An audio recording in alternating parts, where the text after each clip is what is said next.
왜 이런 작은 섬이 부잣 동네인가? 강남구의 3.5배 정도 생각하시면 돼요. 여기를 정말 비치타운이라고 해도 될지 모르겠어요. 왜냐면 미국의 부촌 소개하면서 이제 주로 시골 쪽에 있는 지역들을 소개를 했습니다. 그래서 콜로라도에 있는 스키타운 세 군데와 그리고 옐로스톤 국립공원에 있는 부촌 세 군데를 소개했고요. 오늘 세 번째 시간인데 제가 소개할 곳이 동부에 하나, 서부에 하나 해서 이제 비치타운 소개를 하려고 해요. 일단 동부로 저희가 선정한 지역은 낸터킷입니다.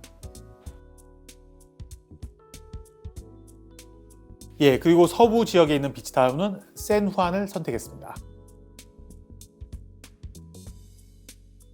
일단 이 두 군데가 특성이 굉장히 비슷한데 제가 비치타운을 소개한다고 했는데 여기를 정말 비치타운이라고 해도 될지 모르겠어요. 왜냐면 두 군데 다 섬입니다.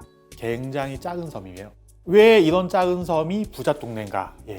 개인의 프라이버시를 지키기가 좋은 약간 사람들이 방문하지 않는 밀폐된 지역이라고 생각하시면 돼요. 두 지역 모두 면적이 굉장히 작은데요. 샌후안 같은 경우는 한 강남구의 3.5배 정도 생각하시면 돼요. 그리고 낸터킷 같은 경우는 강남구의 한 3배 정도 됩니다. 그러니까 두 군데 다 굉장히 작은 섬인데 이런 지역들의 부잣집들이 있습니다. 제가 첫 번째, 두 번째 시간 말씀을 드리면서 왜 그런 시골의 땅값이 비싸고 부잣집들이 많은가에 대해서 이제 소개를 하면서 그 이유로 든 게 도로 놓고 상하수 놓고 전기 같은 기반 시설을 구축하기가 힘들어서 그렇다 말씀드렸는데 이 두 지역 모두 다리가 없어요. 그럼 여기 접근하는 방법은 대부분이 개인 비행기를 이용하거나 아니면 경비행기 같은 거 그리고 페리를 타고 혹은 개인 요트를 타고 이동을 합니다. 두 지역 모두 육지에서 꽤 거리가 있는데요. 보통 페리, 배를 타고서는 한 45분에서 1시간 정도 이동해야 되고요. 개인 비행기를 탔을 때도 한 35분에서 40분 정도 이동을 해야지 도착할 수 있는 지역입니다. 아무래도 이렇게 접근성이 떨어지다 보니까 사실 돈이 많은 부자들 아니면 이쪽 지역에 집을 두고선 사는 게 쉽지가 않죠. 인구가 통계청에 나온 걸로는 이제 낸터킷 쪽이 인구가 한 10,000명 정도, 그리고 샌후안 쪽이 인구가 한 2,600명 정도 있다고 나와요. 인구가 한 2,000명, 10,000명 선호 굉장히 적은데 사실 낸터킷은 그래도 인구가 10,000명 정도 있다 보니까 뭐랄까 상업시설 같은 것도 좀 있고 한데 샌후안 같은 경우는 그런 상업시설 이용도 굉장히 힘든 약간 정말 시골 지역입니다. 이 두 지역 치안 굉장히 좋습니다. 보통 한국도 과거에 보면 제주도에 도둑이 없다 하잖아요. 제주도 가면 과거에는 이렇게 문 앞에 표시해 놓고 여기 사람 없어요 라고 표시를 해놓고 외출할 정도로 치안이 좋은데 이곳도 참 섬이어서 그런지 치안이 좋은 걸로 유명합니다. 이 두 지역 모두 주택 가격이 비슷한데 보통 한 200만 불에서 500만 불 사이 집들이 주를 이룬다 보시면 되고요.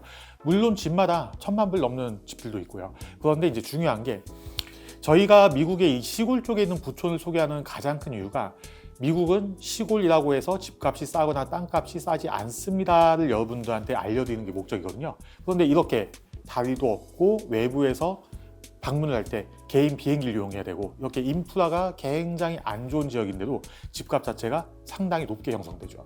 그리고 이쪽 지역들은 개발된 지가 아주 옛날부터 돼 있기 때문에 사실 집들이 그렇게 새 집이거나 그러지 않아요. 아주 옛날부터 있던 낡은 집들이 많은데도 집값이 높게 형성됩니다. 일단 낸터킷 지역은 딱 보스턴 남쪽에 있다 생각하시면 돼요. 그러다 보니까 겨울에 춥고 여름에 덥긴 한데 그래도 이제 많이 덥진 않고요. 전체적으로 겨울에 춥고 여름에는 살짝 선선한 날씨다 보시면 됩니다. 반면에 샌후안은 위치가 시애틀 북쪽에 있어요. 딱 위치가 밴쿠버 옆입니다. 그러다 보니까 여러분들이 생각하시는 밴쿠버 날씨 생각하시면 돼요.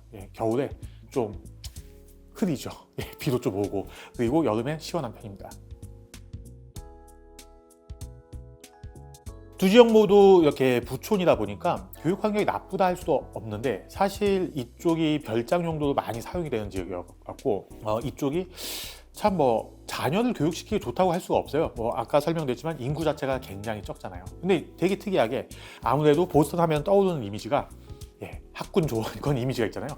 근데 특이하게 낸터킷도 학군이 굉장히 좋다고 교육청에서 평가하고 있습니다. 이 두 지역은 아주 옛날부터 부자들의 별장이 있는 장소로 되게 유명했어요. 그래서 실제 이 지역이 가격 하락 자체가 없습니다. 아주 예전부터 굉장히 높은 가격이 형성이 돼 있습니다. 그런 점이 좀 장점이 있고요. 그리고 아무래도 말씀드렸듯이 외부인이 방문이 쉽지 않다 보니까 프라이버시를 지키는데 상당히 좋습니다. 일단 아무래도 세누안 자체가 시애틀 북쪽에 있잖아요. 워싱턴주입니다. 워싱턴주 주세가 없기 때문에 워싱턴주에 구글이나 마이크로소프트 본사가 있거든요. 그리고 빌 게이츠도 실제 시애틀 옆에 있는 워싱턴 벨뷰에 거주하고 있고요. 그러다 보니까 이쪽은 특징이 IT 부자들이 이곳에 집을 갖고 있거나 별장을 갖고 있는 경우가 굉장히 많습니다. 그래서 이 세누안, 서부에 있는 세누안은 IT 부자들이 모이는 장소다 생각하시면 될 것 같아요. 예. 반면에 낸터킷, 동부의 정통적인 부자들이 별장을 갖고 집을 갖는 장소로 유명합니다. 그러다 보니까 동부 낸터킷은 예전부터 대대손손 부자들이 사는 지역으로 유명합니다. 제가 미국의 시골에 있는 부촌을 얘기하면서 계속 빠지지 않는 이름이 있어요.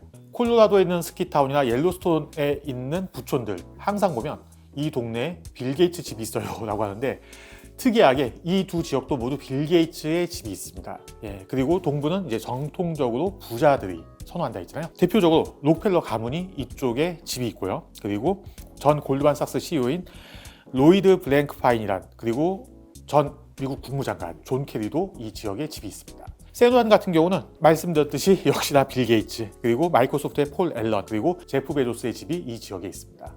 감사합니다.